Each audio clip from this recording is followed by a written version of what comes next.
प्रिय विद्यार्थियों नमस्कार। Jyotiba Phule group of education में क्लास 10 साइंस में आप सबका स्वागत है। मैं कई दिनों से लगातार आपको इम्यूनिटी एंड ब्लड ग्रुप के बारे में जानकारी दे रहा हूँ। आज मैं आपको एंटीबॉडी स्ट्रक्चर के बारे में बताऊंगा।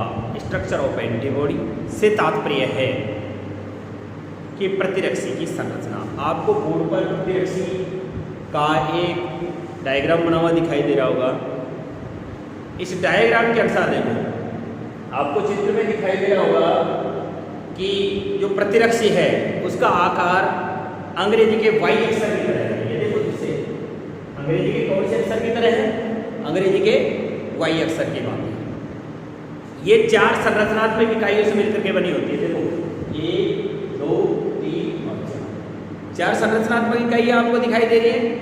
इनमें 2 भारी बड़ी एज, देखो ये तो दोनों एज श्रृंखला है, हेवी है, और 2 एल लिखी हुई है, हल्की श्रृंखला। ये दोनों हल्की श्रृंखला है और ये दोनों कैसी श्रृंखलाएं हैं? ये 2 भारी श्रृंखला, यानी 2 भारी और 2 हल्की श्रृंखलाएं।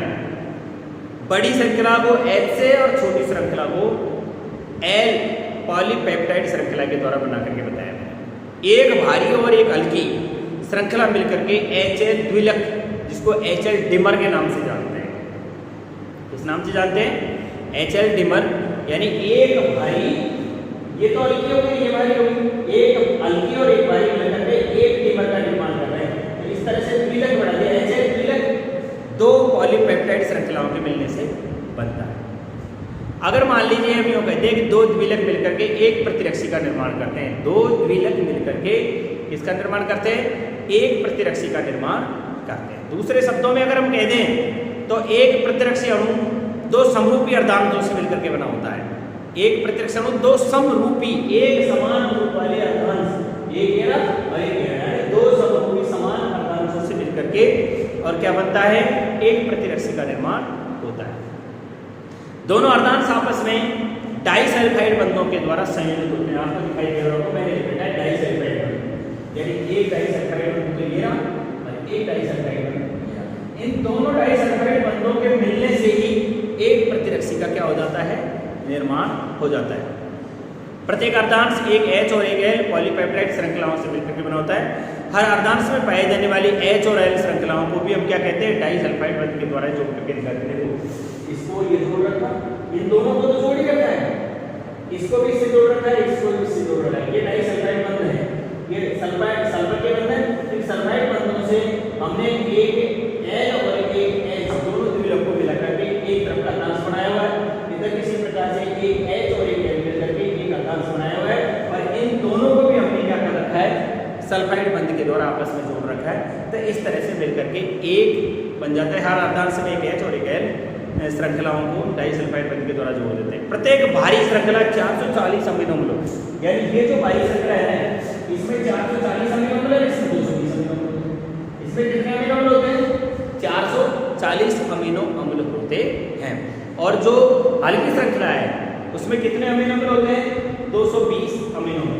आपने देखा होगा एसिटिक एसिड का सूत्र होता है CH3COOH। आपको दिखाई दे रहा है CH3COOH, यानी ये श्रृंखला HCl, जिसको हम कार्बोक्सिलिक अम्ल या फिर हम उसको क्या बोलते हैं? CH3COOH अम्ल के नाम से जानते हैं। इसकी श्रृंखला के द्वारा इन टुकड़ों से ये पॉलीपेप्टाइड बनी होती है। तो प्रत्येक भारी श्रृंखला में कितने अमीनो अम्ल होते हैं? 440 अमीनो अम्ल। और प्रत्येक हल्की श्रृंखला में कितने अमीनो अम्ल होते हैं? 220 अमीनो अम्ल होते हैं। पॉलीपेप्टाइड श्रृंखला पर कार्बोहाइड्रेट्स की श्रृंखला जुड़ी होती है। प्रत्येक भारी और हल्की श्रृंखला को 2 भागों में बांटा गया है। एक तो कहलाती है अस्थिर भाग। कौन सा कहलाता है? वेरिएबल प्रोटीन वाली, मैंने रखा है अस्थिर भाग में वेरिएबल प्रोटीन वाली। कौन से प्रोटीन का बना होता है? ये वेरिएबल प्रोटीन का बना होता है। ये तो वेरिएबल प्रोटीन में अस्थिर भाग में रखा है। ये भाग कौन सा? स्थिर भाग। उसी प्रकार से इसमें भी यहाँ से चलेंगे तो स्थिर भाग यहाँ तक का, और यहाँ से आगे का ये भाग कौन सा है? स्थिर भाग। एक तो कहलाएगा अस्थिर भाग, इसको तो वेरिएबल कहते हैं प्रोटीन। ये भाग प्रतिजन से क्रिया करता है। किससे क्रिया करता है? मैंने लिखा है, प्रतिजन का क्रिया प्रतिजन का मतलब क्या होता है? प्रतिजन का मतलब मैंने आपको कल परसों भी बताया था कि प्रतिजन का मतलब है बाह्य रोगाणु जो उसमें प्रवेश कर रहा है। कोई भी बाहर से अंदर प्रवेश करने वाले रोगाणु को एंटीजन के नाम से जानते हैं, प्रतिजन के नाम से जानते हैं। और एंटीबॉडी वो होता है जिससे क्या नाम से लड़ करके और शरीर की क्या करता है, रोगों से उन्मूलन करने की क्षमता उत्पन्न करता है, जिसको हम रोग प्रतिरोधक क्षमता के नाम से भी जानते हैं। तो अस्थिर भाग कहाँ क्रिया करता है? इससे प्रतिजन से क्रिया करने वाला भाग होता है। यह भाग प्रतिजन से क्रिया करता है तथा श्रृंखला के NH2 अंश की तरफ जाता है। NH2 अंश आपको दिखाई दे रहा है, तो CH2 अंश होता है और एक NH2 अंश होता है। इस श्रृंखला के अनुसार आपको NH2 अंश दिखाई दे रहा होगा, एक CH2 अंश दिखाई दे रहा है। NH2 अंश की तरफ जाता है, इसे हम क्या कहते हैं? इसे FAB भाग भी कहते हैं। NH2 अंश को क्या कहते हैं? इस भाग को FAB कहते हैं। आगे देखो, B स्थिर भाग कहलाता है, इसको कहते हैं कांस्टेंट प्रोटीन वाला भाग। ये श्रृंखला के COOH अंश की तरफ होता है, यानी ये तो होता है अस्थिर भाग और ये होता है स्थिर भाग। ये भाग तो FAB कहलाएगा और ये भाग क्या कहलाएगा? स्थिर भाग कहलाता है, जिसको हम कांस्टेंट प्रोटीन के नाम से जानते हैं। तथा FC भाग कहलाता है। अधिकतर प्रतिरक्षियों में Y में दोनों भुजाओं का उद्गम स्थल, ये हिंज क्षेत्र कहलाता है। उद्गम स्थल का मतलब फ्लेक्सिबल होते हैं। यहाँ से ये इस क्षेत्र को हम कौन सा क्षेत्र का नाम देंगे?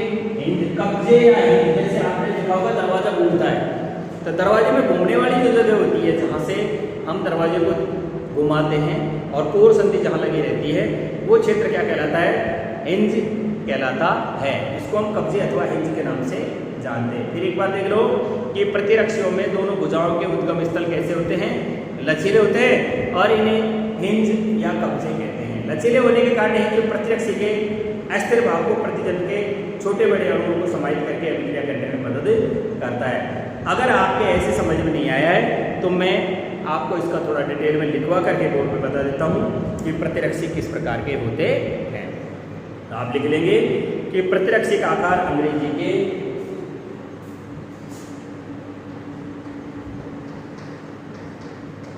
प्रतिरक्षी का आकार अंग्रेजी के Y अक्षर के प्रकार का होता है या अक्षर की तरह होता है।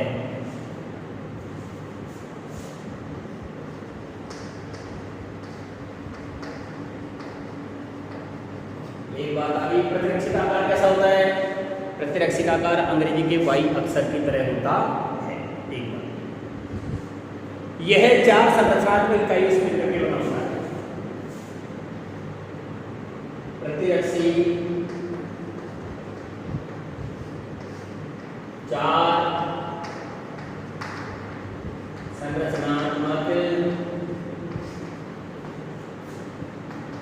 इकाइयों से मिलकर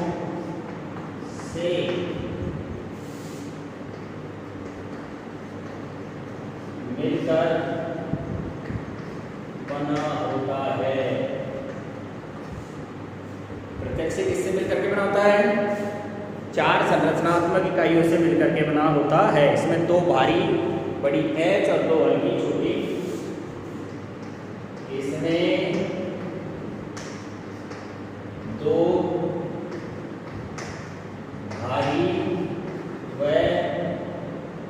बड़ी H श्रृंखला तथा 2 हल्की व छोटी श्रृंखला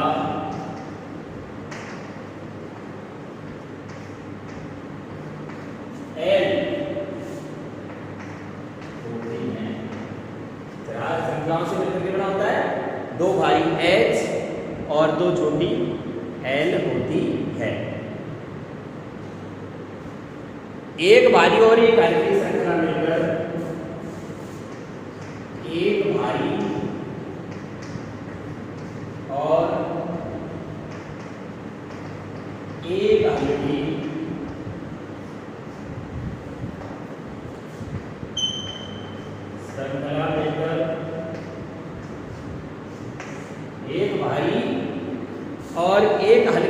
श्रृंखला मिलकर के क्या करते हैं, HL द्विलक बनाती हैं।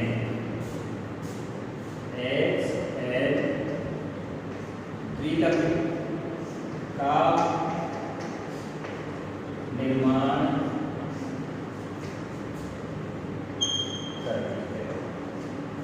एक भारी और एक हल्की दोनों मिलकर के एक HL द्विलक का क्या करते हैं, निर्माण करते हैं।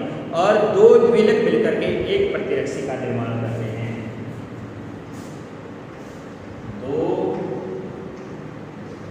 द्विलक मिलकर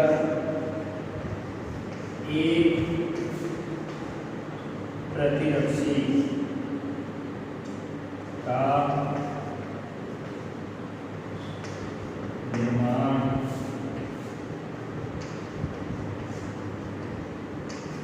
एक भारी और एक हल्का आपस में मिलकर के और प्रतिरक्षी का निर्माण कर देते हैं। इसके अलावा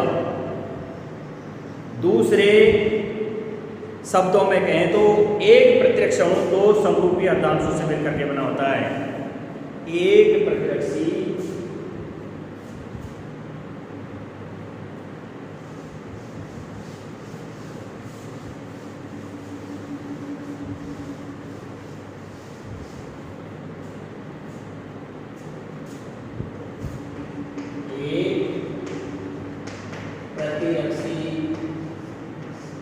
दो समरूपी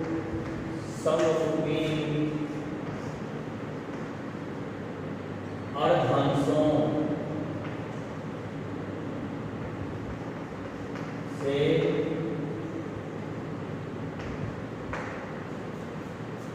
मिलकर बना हुआ होता है।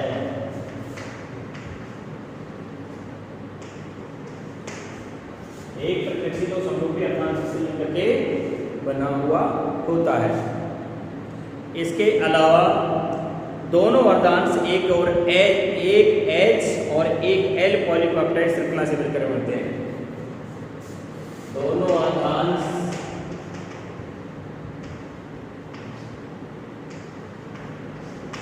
एक H व L पॉलीपेप्टाइड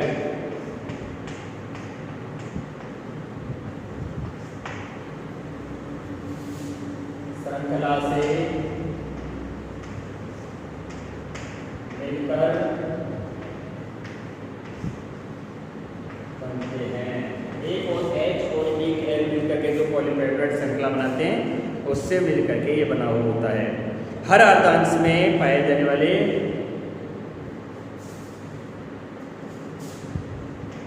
प्रत्येक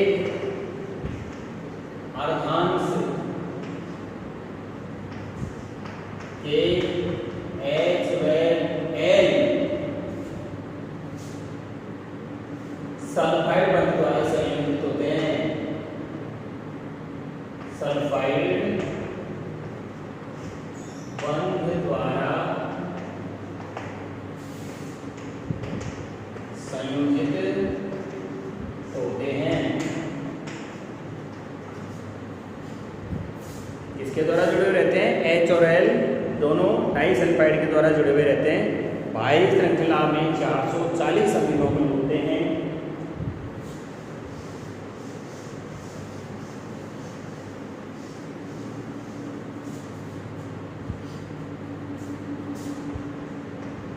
भारी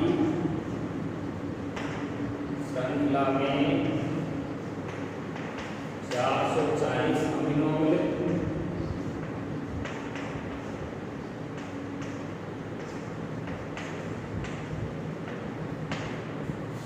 जबकि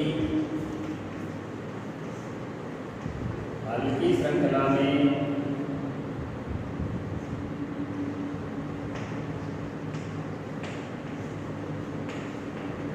220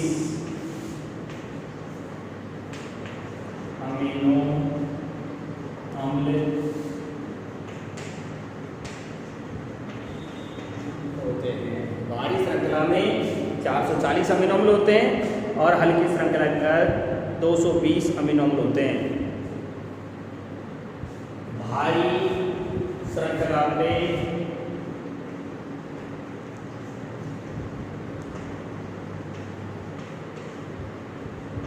बाहरी श्रृंखला पर कार्बोहाइड्रेट्स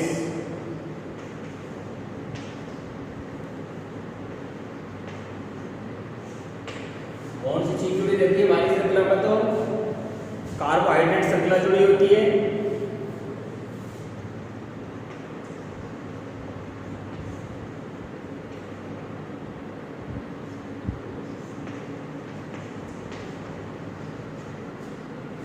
लेकिन हल्की श्रृंखला पर COOH समूह जुड़ा हुआ रहता है। कौन सा जुड़ा रहता है?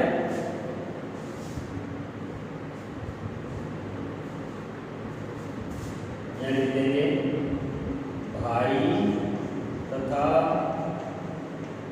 हल्की श्रृंखला मिलकर दो भागों में बटी रहती है।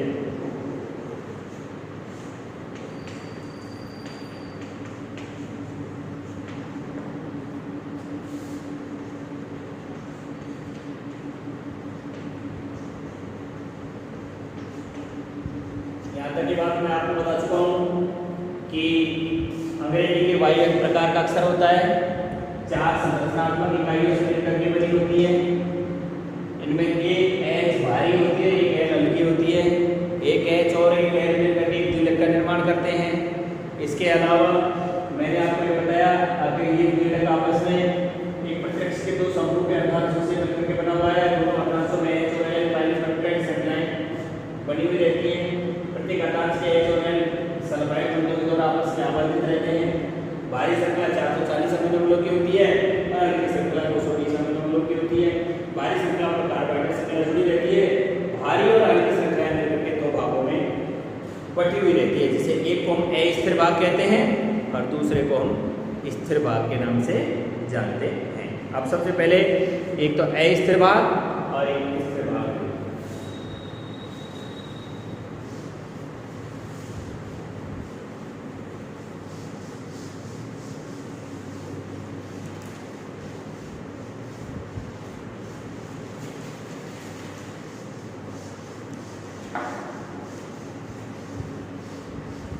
प्रतिरक्षी के बारे में मैं आपको पहले ही पूरी जानकारी दे चुका हूँ कि प्रतिरक्षी क्या होता है। प्रतिरक्षी को इम्यूनोग्लोबिन संक्षिप्त में IgB कहा जाता है। ये प्लाज्मा कोशिकाओं के द्वारा निर्मित गामा ग्लोबुलिन नामक प्रोटीन होता है। ये जो बात आप पहले ही सब चीज़ जानोगे ना, तो ही आप इस चीज़ को समझ पाओगे कि मैं क्या कहना चाह रहा हूँ, क्योंकि ये सारी डिटेल आपकी पहले आ चुकी है। इसलिए मैंने आपको यहाँ ज़्यादा बताना उचित नहीं समझा। जैसे जैसे मैं बोलता गया हूँ तैसे मैं समझ लिया कि आप इस बात को समझ गए होंगे। प्रतिरक्षी के प्रकार के बारे में मैंने आपको बताया था। प्रतिरक्षी कितने प्रकार के होते हैं, जैसे IgG जिसको गामा कहते हैं, म्यू कहते हैं, एप्सिलॉन कहते हैं, अल्फा कहते हैं और डेल्टा कहते हैं। ये 5 प्रकार के मैंने आपको प्रतिरक्षी बता दिए थे। इसलिए आपको ये चीज़ पूरी समझ में आएगी कि जहाँ जहाँ मैंने सल्फाइड में लगा रखा है, CH श्रृंखला लिख रखी है, CH3 श्रृंखला लिख रखी है, COOH लिख रखा है, CH1 CH2 CH3 तीनों को मिला करके बाहरी श्रृंखला H बनाई है मैंने, है ना। और हल्की श्रृंखला में मैंने आपको बता रखा है सीधे कार्बन से मिलकर होती है। इसलिए मुझे यहाँ इसको डिटेल से बताने की ज़रूरत नहीं है, मैं आपको पहले बता चुका हूँ। अब यहाँ तो मैंने आपको केवल बराबरी बताया है कि प्राणी में रक्त और अन्य पदार्थों में ये घुली हुई पाई जाती है, गामा ग्लोबुलिन बनती है। और वह भाग जो प्रतिजन से क्रिया करता है पैराटोम कहलाता है। तो प्रतिजन से क्रिया ये भाग क्या कहलाएगा, ये इसका पैराटोम कहलाता है। क्या कहलाता है?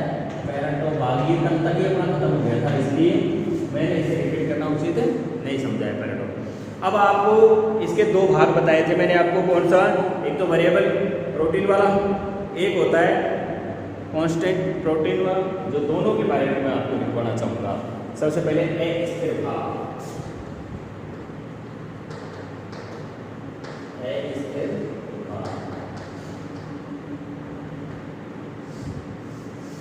देखो अस्थिर भाग कौन सा है? ऊपर वाला जो भाग है, जो पक्ष है, जिससे जुड़ करके फ्लेक्सिबल होता रहता है, इस तरह से लचीला है।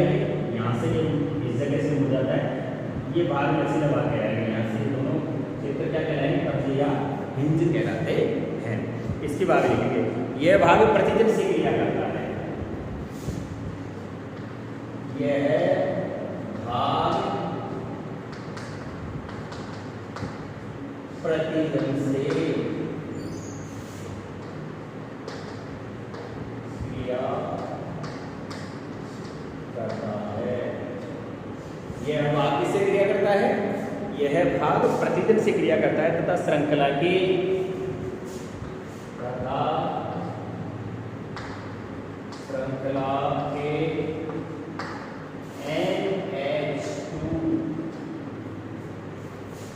NH2 अमीनो अम्लों के द्वारा बना होता है। तो अमोनिया का सूत्र होता है NH3, है ना। NH3 अमोनिया का होता है, NH2 भी अमोनिया ही है। तो कहाँ पर पाया जा रहा है? NH2 अंश की तरफ पाया जाता है।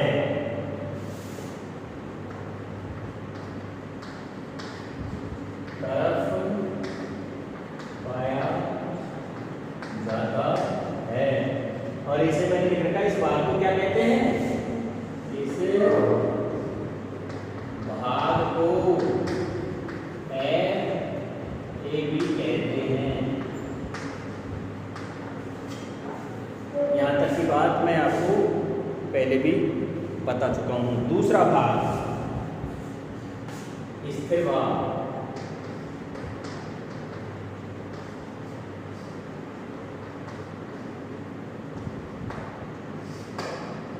कौन सा भाग है? स्थिर भाग।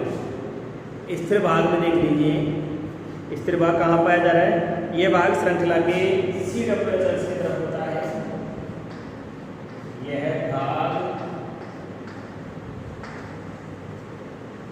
श्रृंखला के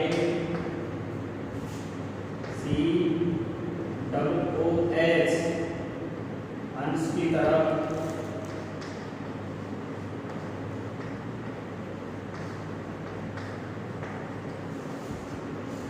यहाँ ये जो भाग है इसे आप समझिए कि ये NH2 अंश है। ये ऊपर वाला जो भाग है ये NH2 अंश है, और ये जो नीचे वाला भाग है ये कौन सा? COOH अंश की तरफ का भाग है। वो ऊपर NH2 अंश है और ये COOH अंश है, दोनों तरफ अलग अलग हो गया।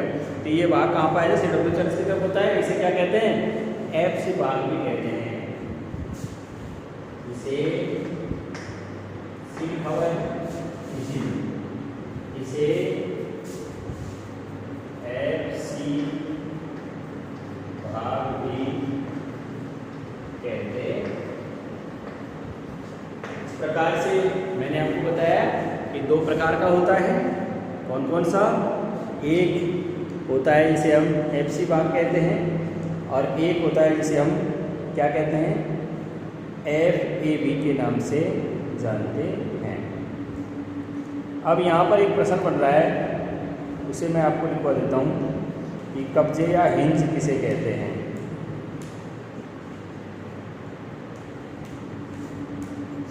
लिख लीजिए।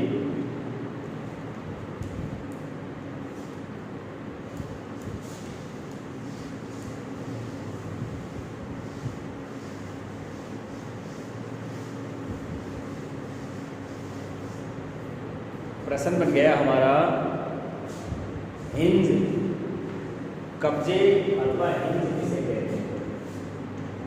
कब्जे अथवा हिंज।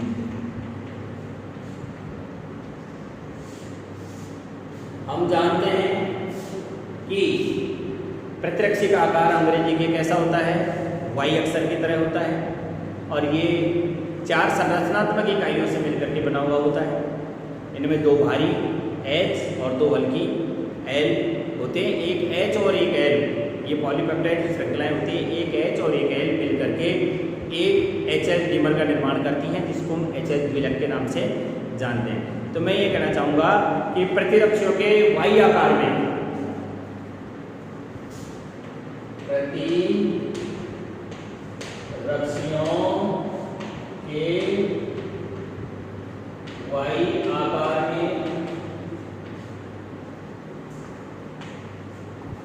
प्रतिरक्षियों में जो वाई आकार है और इसके वाई आकार में दोनों भुजाओं के उद्गम स्थल,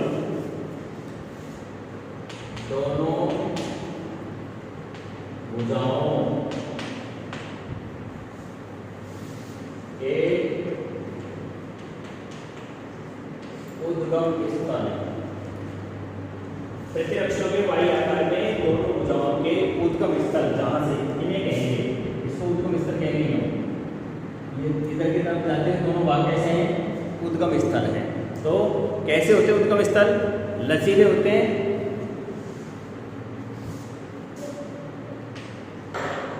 कैसे होते हैं, फ्लेक्सिबल लचीले होते हैं, जिन्हें प्रतिरक्षियों के वायु आकार में दोनों भुजाओं के उद्गम स्थल लचीले होते हैं, जिन्हें कब्जे या हिंज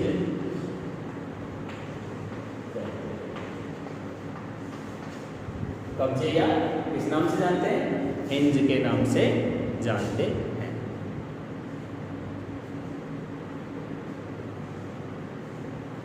लचीले होने के कारण एक और बात, नई बात सामने आपके कि प्रतिजन के छोटे बड़े अणु समाहित करके अभिक्रिया करने में मदद करते हैं, लचीले होने के कारण ही। हिंज प्रतिरक्ष के अस्थिर भाग को प्रतिजन से क्रिया करवाने पर मजबूर कर देता है। यहाँ तक की बात आपके सामने आ गई है। अब कुछ एक प्रश्न यहाँ आ रहे हैं कि प्रतिरक्षियों के प्रकार क्या है, इस बारे में मैं आपको बताना चाहूँगा। प्रतिरक्षियों के प्रकार, आपको हिंज क्षेत्र दिखाई दे रहा मैंने रखा है, ये आपका हिंज क्षेत्र है, ये पैराटॉप क्षेत्र है, और ये प्रतिजन क्रिया स्थल इसको पैराटॉप के नाम से जानते हैं। ये बाहरी श्रृंखला है, ये स्थिर भाग है इसका, ये स्थिर भाग है, और ये डाइसल्फाइड बंध आपको बता रखे हैं, सल्फाइड बंध है, ये सल्फाइड बंध के नाम से जाने जाते हैं।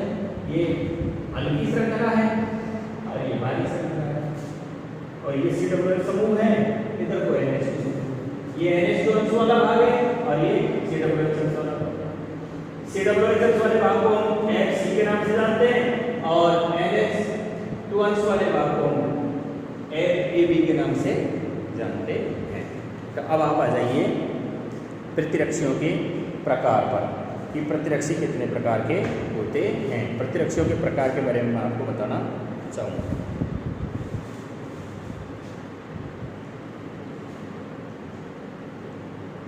देखिए प्रतिरक्षियों के प्रकार में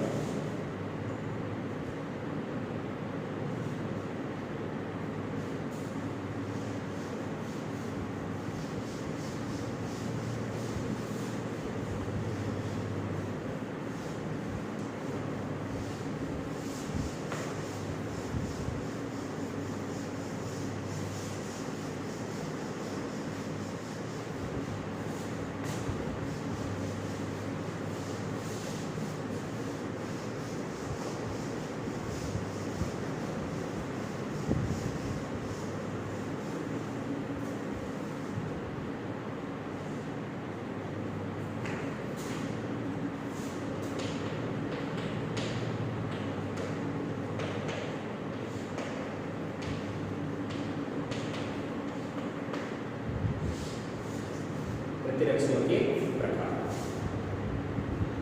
प्रतिरक्षियों में 5 प्रकार की भारी जो पेप्टाइड श्रृंखला होती है वो पाई जाती है। इन्हें यूनानी भाषा के अक्षरों में alpha, gamma, delta, epsilon, mu के द्वारा दर्शाया जाता है। तो प्रतिरक्षी कितने प्रकार के होते हैं? 5 प्रकार के होते हैं। अब 5 प्रकार के में कौन कौन से होते हैं देखिए। 5 प्रकार में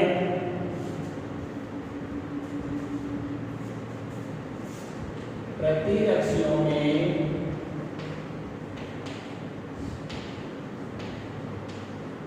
पांच प्रकार की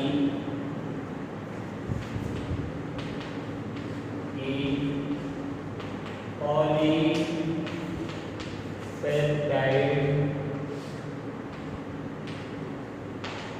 श्रृंखला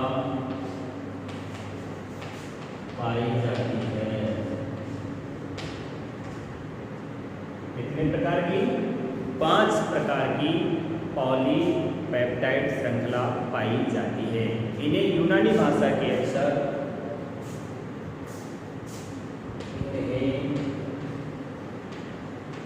यूनानी भाषा के अक्षर देखिए इस तरह का अक्षर होता है, ये एक ही भांति का अक्षर होता है।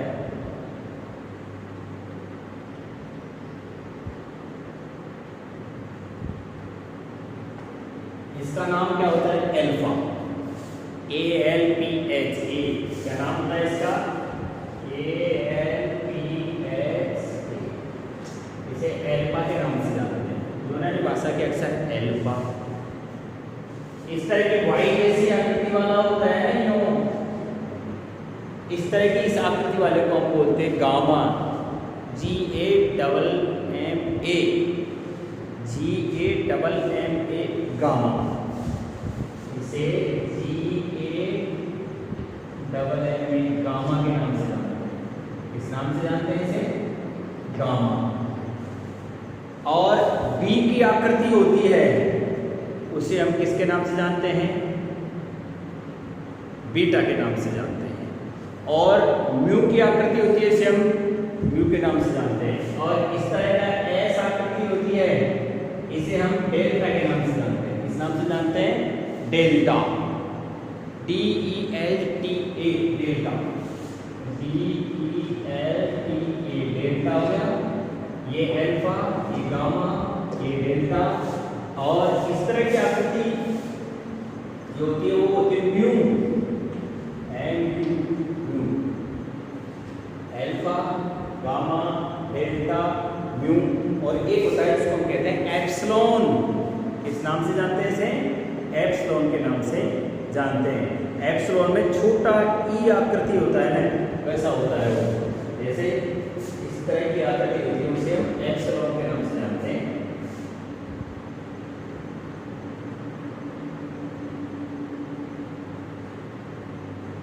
हिंदी वर्णमाला के 9 की तरह होता है। यूनानी भाषा के अक्षर है, इसलिए इसका नाम होता है एप्सिलॉन। इस नाम से जानते हैं इसको?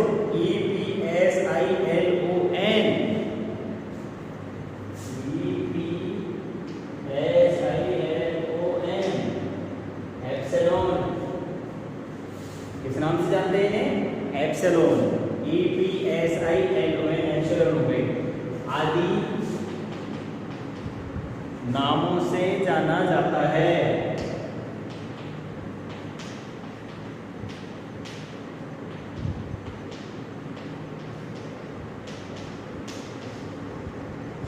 यहाँ तक की बात आपकी समझ में आ गई होगी। अब मैं आपको इसके बारे में बता देता हूँ कि ये क्या क्या कार्य करते हैं। प्रतिरक्षी प्रकार किस प्रकार के, इनमें उपस्थित भारी ऑक्साइड श्रृंखला कौन सी होती है, संरचना कैसी होती है, और इनकी उपस्थिति और कार्य क्या क्या है। तो आप अपने एक एक के बारे में लिखेंगे अलग अलग तरह से। जैसे सबसे पहले अपन ले लेते हैं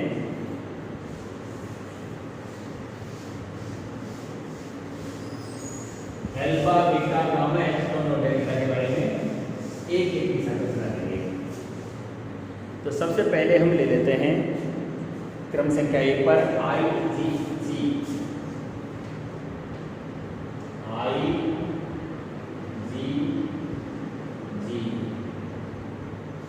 IgG प्रकार का जो है, इसका क्या नाम है? IgG। इसमें प्रतिरक्षी का प्रकार IgG हो गया। इसको किस नाम से जानते हैं? गामा। उपस्थित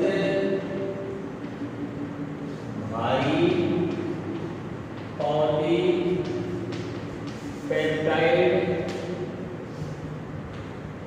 श्रृंखला कौन सी है? इसमें IgG में उपस्थित भारी पॉलीपेप्टाइड श्रृंखला है, जिसे हम किस नाम से जानते हैं? गामा के नाम से जानते हैं।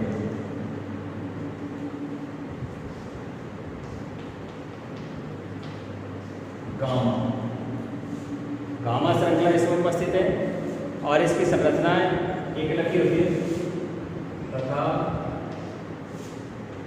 संरचना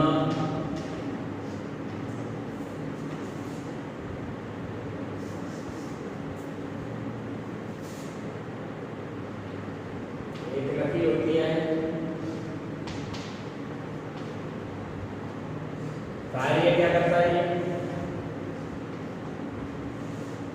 ये कार्य करता है कि प्रमुख संवहनी प्रतिरक्षी है, प्रमुख संवहनी लाने ले जाने वाले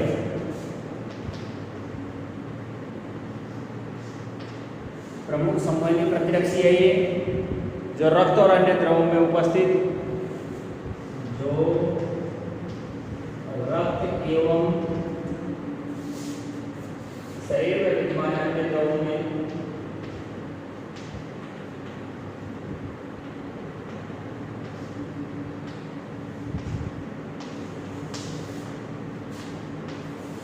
अन्य प्रकार के जो द्रव होते हैं उनमें घुल करके आवल को पार करके भ्रूण तक पहुंचता है।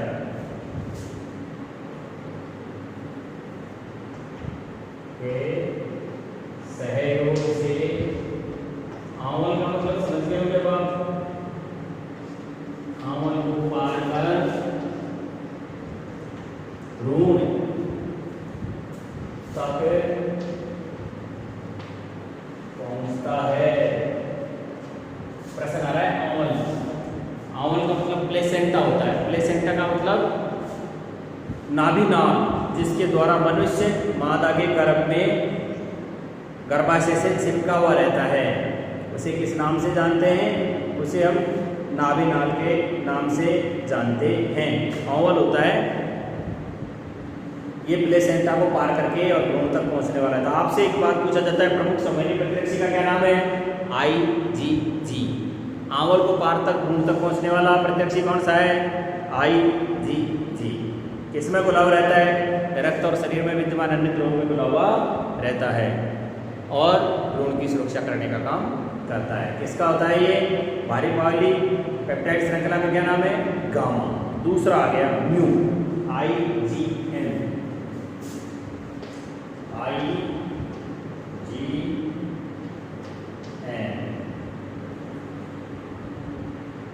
इसे किस नाम से जाना जाता है?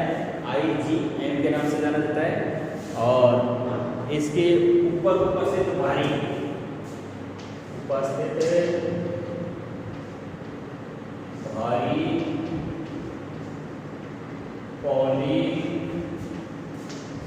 पॉलीपेप्टाइड श्रृंखला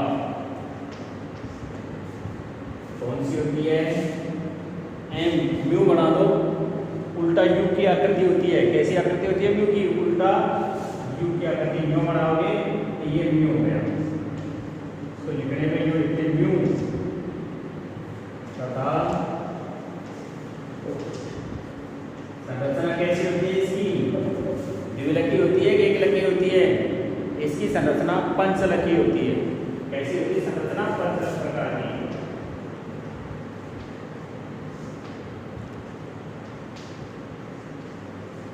कार्य क्या है इसमें?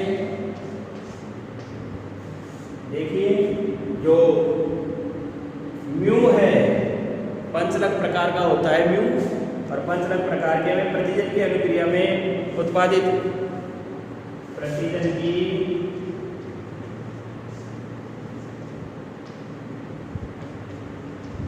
अनुक्रिया में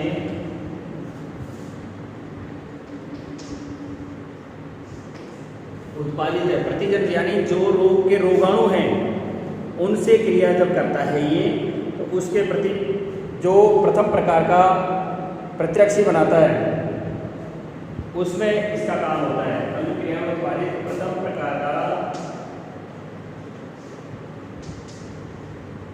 प्रतिरक्षी, प्रतिजन की अनुक्रिया में उत्पादित प्रथम प्रतिरक्षी है ये। इसका क्या नाम होता है? इसका नाम होता है म्यू। इस नाम से जानते हैं इसे हम। प्रथम प्रकार का प्रतिजन है। और इसके बाद आप आ जाइए एल्फा।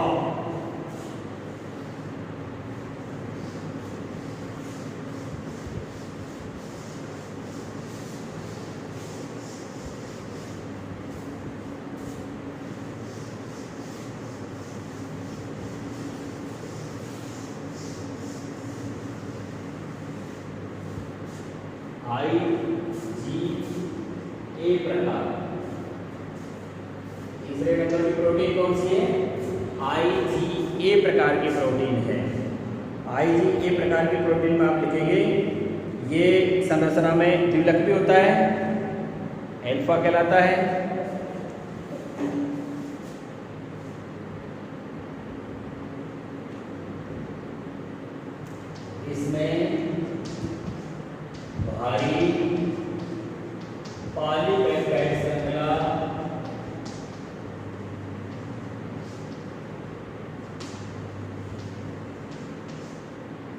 क्या पाई जाती है? भारी पॉलीपेप्टाइड श्रृंखला अल्फा पाई जाती है। कौन सी पाई जाती है?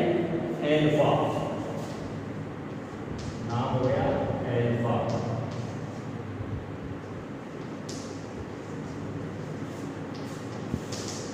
संरचना कैसी होती है?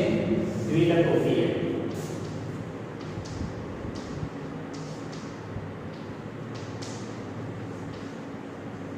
अरे क्या है ये?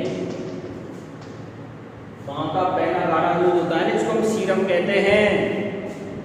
माँ के दूध में पाया जाने वाला एकमात्र प्रतिरक्षी है ये। माँ के दूध में पाया जाने वाला एकमात्र प्रतिरक्षी है।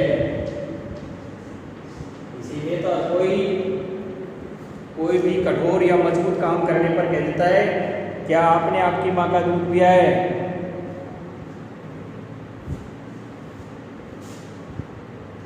नवजात शिशुओं में प्रतिरक्षा इसी के द्वारा उत्पन्न होती है।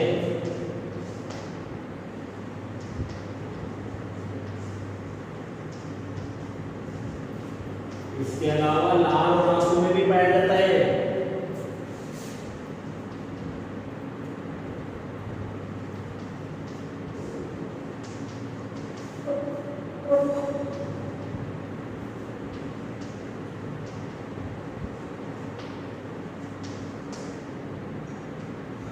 लाल और आंसू में भी इसके अलावा उपस्थित रहता है। किसमें कि ये प्रतिरक्षा इसके अलावा लाल और आंसू में भी पाई जाती है। इसके बाद में एप्सिलॉन एक लग दिया जाएगा। नंबर 4 IG और E के नाम से जानते हैं इसे, एप्सिलॉन के नाम से। तो इसमें क्या आ जाएगा? भारी पेप्टाइड श्रृंखला। तो कौन सी है इसमें भारी पेप्टाइड श्रृंखला है एप्सिलॉन।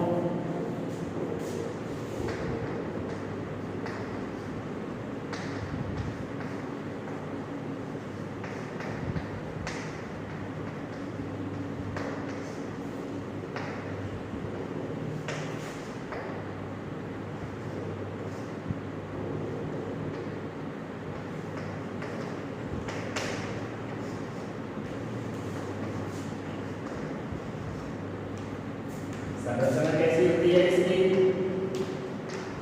संरचना एक लकी होती है। कार्य क्या है इसके? क्या काम करता है ये प्राथमिक रूप से बेसफेद तथा मांस कोशिकाओं में यह प्राथमिक रूप से बेसफेद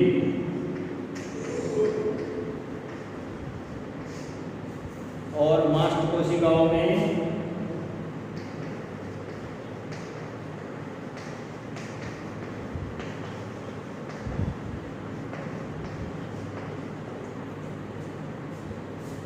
कोशिकाओं में क्या करता है ये?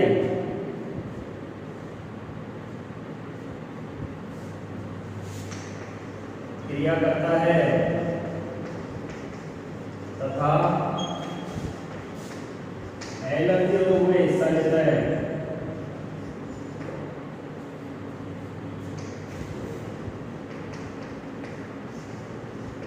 एक और है बस मात्र जो आपको मैं लिखवा देता हूँ बस, उसके बाद इसके बारे में डिटेल कल बताएंगे। डेल्टा IgD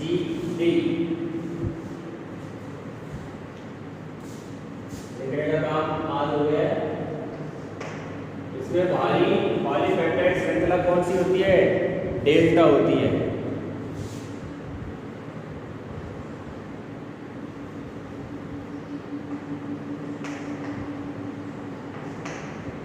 संरचना कैसी होती है इसकी संरचना भी एक तरह की होती है।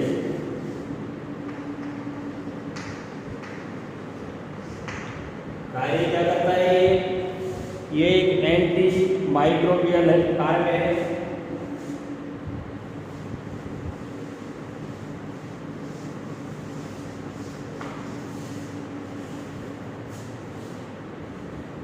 यह anti microbial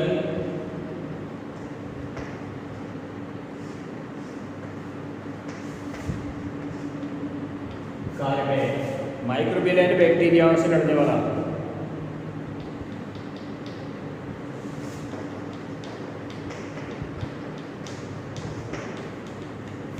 anti microbial carbonate के उत्पादन में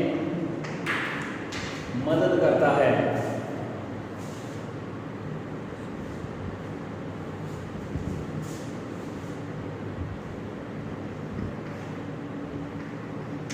बेसोफिल और मांस कोशिकाओं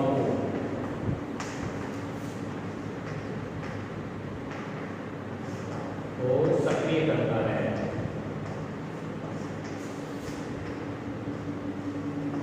ये 5 प्रकार की होती है और इनकी जो क्रिया विधियाँ हैं वो मैं आपको बताऊंगा, और यहाँ पर जो बनने वाले प्रश्न हैं जितने भी, उन सब के बारे में मैं आपको कल ही बताऊंगा कितने प्रश्न पढ़ रहे हैं।